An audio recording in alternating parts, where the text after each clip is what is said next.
Hi everyone, it's the 6th of April. It's been a long time and I'm so sorry, but not for bad reasons, for good. We've been so busy with Edie being in the hospital and having to travel back and forth, sometimes with the children. So it's been a little bit difficult to just sit back and let you all know, tell you all how she's getting on, how we're getting on. But this week's a good week.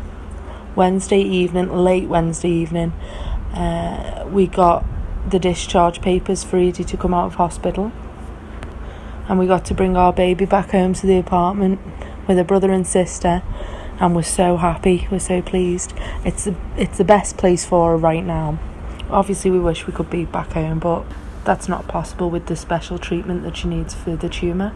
I hope the time will come where the UK can do something and don't just wipe the hands of our children and let us get on with it. But for now, here we are in Mexico. And our situation at the moment is that Edie needs round-the-clock care. It is hard, it's difficult to adapt to, but Steve is doing brilliant as always. He's a fantastic nurse and a fantastic father. So he's been doing most of the care work because, quite frankly, it's so much to remember and it's such a huge responsibility that I'm learning, but slow. And he's just took to it like a duck to water, but his brain works a little bit better than mine after 3 children. So as you all know, Edie's got a shunt. It's been put back in after the infection. Now they've put it back into a heart cavity just because her abdominal cavity had got infected previously, so they decided to put it somewhere else this time. And we obviously explored all the risks and things, but we were reassured that there's no extra risks. It's just easier for them to put it in the abdominal cavity, so nothing to worry about where it is now. So that's back in. She's got the gastrostomy and the tracheostomy.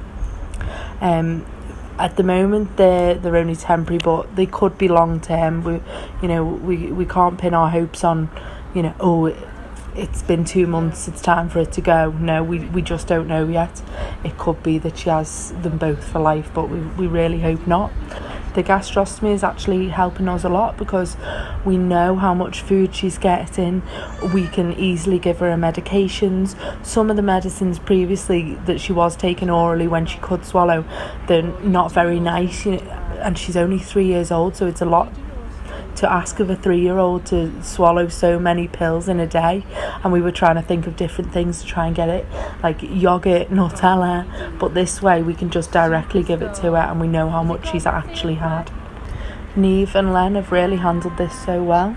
At first when she come home, Len wanted to jump on her and play with her, and then after we told him a couple of times, he now knows, and he will just rest his head on her shoulder on the bed, and he'll say, "Oh." So he is understanding that, he's got to look after his big sister now. And Neve, she's just something else, really caring. Coming, asking, do we need any help? Can she do anything for us? Asking Edie, you okay? Even though Edie can't answer back, Neve has watched what we do and she does the same. She's so good. We're really proud of her. So as far as where we are right now, Edie can't walk, she can't talk, she's got minimal movement, but even these last 2 days we've seen a lot more than what we've seen in the last five and a half weeks in hospital. So yesterday I shouted Steve because Edie managed to try and roll herself over. One of the procedures that we have to do on a regular daily is suction on the tracheotomy, and I don't think Edie's too fond of it. So yesterday when I was doing that, she was trying to pull herself away, and it's just so good to see, and she's there. It's like we've been saying for weeks, it's like locked in syndrome. She really wants to be active, she really wants to respond, but she hasn't got the ability to do it. Give her the tools and she will, and we know she'll get there, and we'll soon be running round in the park chasing her with her little arms tucked up again and listening to her cheeky laugh. Although I do think she's enjoying all the attention and not having to actually do anything for herself. With regards to the hospital, I'm not sure, and I don't really want to find out.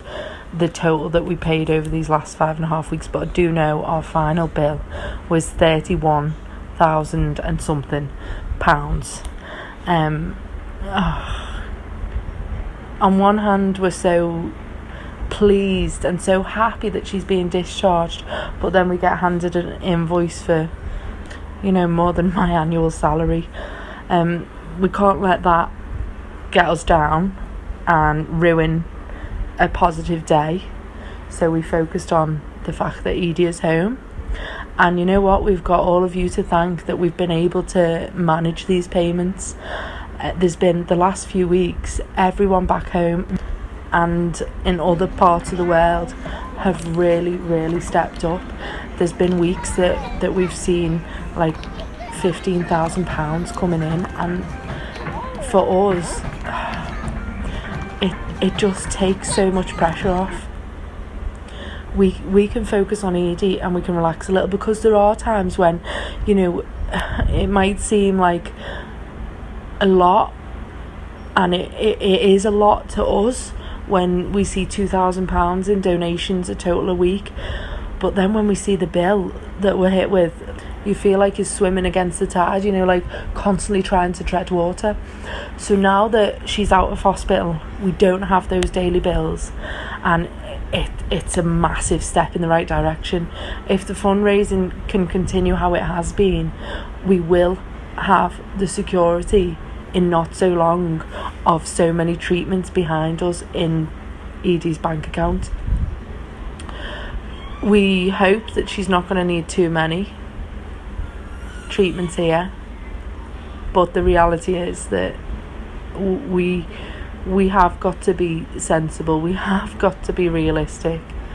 Her tumour is big, and although it is dying and we're so happy with that, it's still there, and it's still going to take a lot more treatment to get rid of it. Not only treatments to kill the tumour, the horrible monster, but everything else that comes with it, like these 5 weeks that she's just been in hospital, like the previous hospital admission for the shunt. It all costs money.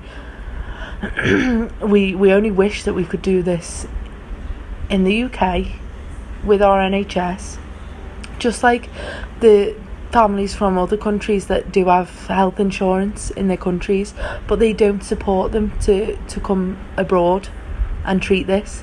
I mean, why should you just accept that your child's going to die because your country, your government, your healthcare system tells you there's nothing for DIPG? Now, DIPG is diffuse intrinsic pontine glioma. This is such a rare brain cancer that mainly attacks our children, our future. And because it's so rare, there's just not enough funding into research, because you know what? It doesn't make the pharmaceutical companies any money, so there's nothing going into this. But we ask everyone, why don't you know about it? Why isn't there opportunities for people to raise money to go into research for this? Nobody wants to see the child taken away from them and feel so helpless. And in 50 years, you're telling me nothing could be done? It's ridiculous. And I do really hope that here, Mexico, they get the cure, because they deserve it for putting all this hard work in throughout, when the rest of the world just gives up. Edie's next treatment will be next Thursday that she's got her appointment. We're anxious and eager at the same time to get it done, because we always want to keep the momentum going, because there is that massive necrosis in that tumour, and one day they are going to turn around and say there is no evidence of disease, and we'll celebrate. But one thing we're also looking forward to next week at the MRI that she'll have, because we're not too sure that the seizures that Edie had been having before her hospital admission this time have caused any neurological damage. Now, maybe the MRI will show it, or maybe we'll need a neurological examination on her. We hope it's not the case, and that it's just that there is still inflammation there. that's causing her to have difficulties. But we'll see. For now, though, honestly, everybody, we can't tell you enough how much we sincerely love you all.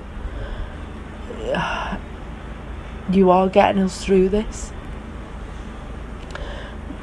I don't know how we would have done any of this without the support, not just financially and fundraising, but the emotional support. Everyone's comments. Don't ever think that we don't read them. We read every single one. There's just not enough time for us to sit and reply what we'd like to reply to. Thank you all so much, and hopefully we'll see you soon.